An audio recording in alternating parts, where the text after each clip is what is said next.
अब हम देखते हैं, अभी तक हमने क्वांटम नंबर्स देखा था, उसमें से थोड़े ऐसे प्रॉब्लम आएंगे, प्रॉब्लम भी पूछ सकता है कि एजीमुथल क्वांटम नंबर, तो एजीमुथल क्वांटम नंबर में जो हमने कहा था कि एल है एजीमुथल क्वांटम नंबर, इसमें कभी कभी what is the azimuthal angular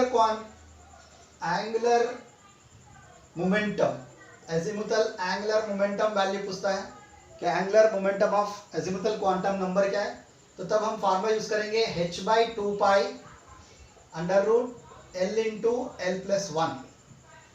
orbital angular momentum भी कहते हैं इसको, ऑर्बिटल एंगुलर मोमेंटम भी कहते हैं, जो फार्मूला यूज करते हैं h/2 into under root l into L plus one.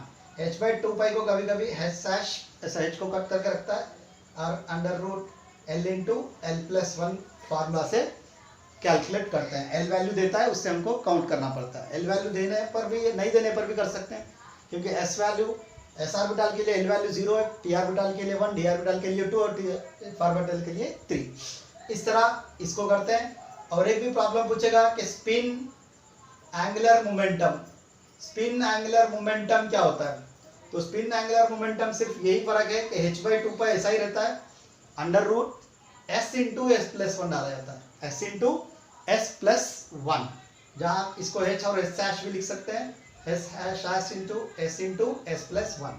ये फार्मूला है angular momentum, orbital angular momentum as well as spin angular momentum को कैलकुलेट करने के थोड़े कभी कभी फार्मूला बेस में इसको पूछता है, तब ये फार्मूला यूज करना पड़ता है।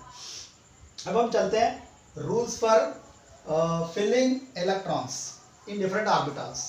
रूल्स कौन से रूल्स हैं जो इलेक्ट्रॉन को फिल करने के लिए हम पता करते हैं। समझो हमने कहा था कि 1s ऑर्बिटल है, 2s ऑर्बिटल रहता है, 2p रहता है, 3s रहता है, 3p रहता है, 3d रहता है, ऐसे सारे इलेक्ट्रॉन्स हर ऑर्बिट में हमने राउंड मार के पिछले क्लास में बताया था कि एक एक ऑर्बिट में कितने कितने ऑर्बिटल्स रहते हैं। उन सब में किसको पहले ऑर्बिटल में किसको पहले एनर्जी फिल करना है, इलेक्ट्रॉन फिल करना है, और बाद में किसको फिल करना है, उसके लिए थोड़े से रूल्स बनाए गए हैं। उसके अकॉर्डिंग रूल्स में हम देखेंगे तो पहले 3 रूल मेजर है। उसमें पहला रूल है वो है अफबाउ प्रिंसिपल, वो है aufbau principle. According to aufbau principle इसका एक कॉन्सेप्ट है कि lower energy orbitals are filled first followed by higher energy orbital. पहले लोअर एनर्जी ऑर्बिटल्स फिल किया जाएंगे, उसके बाद हायर एनर्जी ऑर्बिटल्स फिल किए जाएंगे। मतलब एनर्जी इलेक्ट्रॉन्स एनर्जी के अकॉर्डिंग फिल किए जाएंगे, पहले लोअर वाले उसके बाद हायर वाले फिल किए जाएंगे। तो ये लोअर और हायर कैसे पता करें, इसके लिए एक रूल होता है n+l वैल्यू।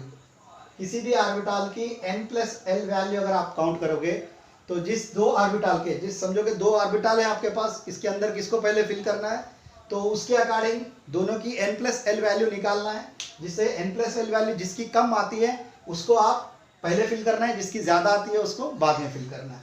तो कभी कभी इसमें एक पॉइंट आता है कि दोनों की n+l वैल्यू भी दोनों के कभी कभी 2 ऑर्बिटल की भी सेम हो सकती है।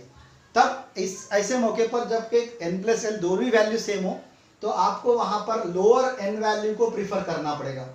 Lower n value is preferable, lower n value को पहले फिल करना पड़ेगा, बाद में हायर n वैल्यू को फिल करना पड़ेगा।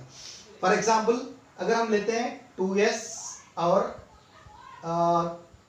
3s और 2p, फॉर एग्जाम्पल हम लेते हैं 3s और 2p।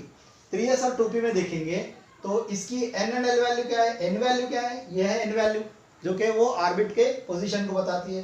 3 plus s value for s orbital, l value for s orbital is 0, 3 + 0 = 3। अगर आप इसकी बात करोगे तो इसकी n वैल्यू है 2 प्लस p के लिए l वैल्यू 1, मतलब इसकी भी हुई 3। तो दोनों की l+l वैल्यू 3 के बराबर हो गए, 3 3।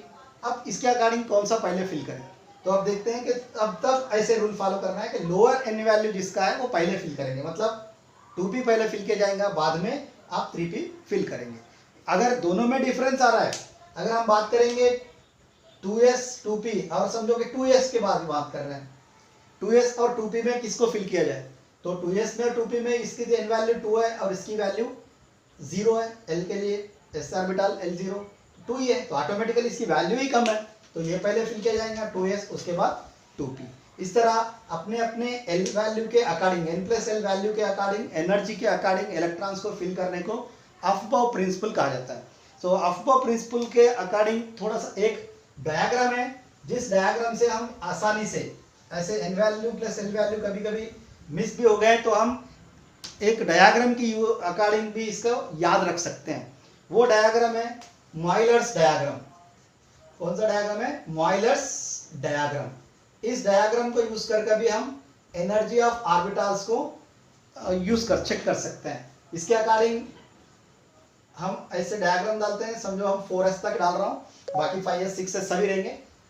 उसके बाद यहाँ से 2p 3p 4p, यहाँ पे 3d 4d और समझो कि यहाँ पे 4f।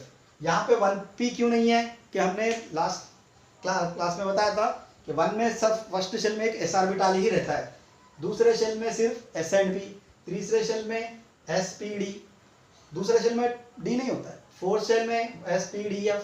इस तरह ऑर्बिटल्स को हम अरेंज करेंगे।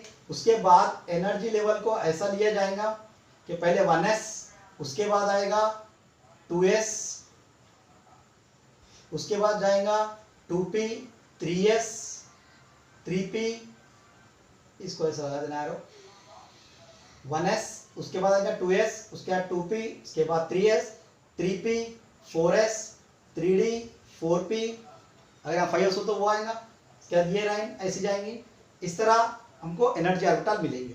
इसके अकॉर्डिंग हम लिखेंगे तो पहला आएगा 1s, उसके बाद एनर्जी आएगी 2s की, उसके बाद एनर्जी आएगी 3s, उसके 2p, उसके बाद आएगा 3s, उसके बाद आएगा 3p, उसके बाद आएगा 4s, ऐसे हम, उसके बाद आएगा 3d। इस तरह हर ऑर्बिटल के हम ऑर्बिटल्स की 4p एनर्जी लेवल को काउंट करते हैं बाय यूजिंग मॉयलर्स डायग्राम। ये अफबाउ प्रिंसिपल या मॉयलर डायग्राम को यूज कर हम कौन से ऑर्बिटल को पहले इलेक्ट्रॉन फिल करना है और किसको बाद में फिल करना है, ये चेक किया जाता है। ये according to Moeller diagram energy है first rule, that is Aufbau principle. अब दूसरा प्रिंसिपल ये है कि second principle is called as Pauli's exclusion principle. Second rule is Pauli's exclusion principle. According to Pauli's exclusion principle, इसके दोनों rules हैं, दो भी बताते हैं। According to Pauli's exclusion principle, first rule ये है कि पाउली एक्सक्लूशन प्रिंसिपल के अकॉर्डिंग क्या हो रहा है, वो चार्जिंग खत्म हो गया, आया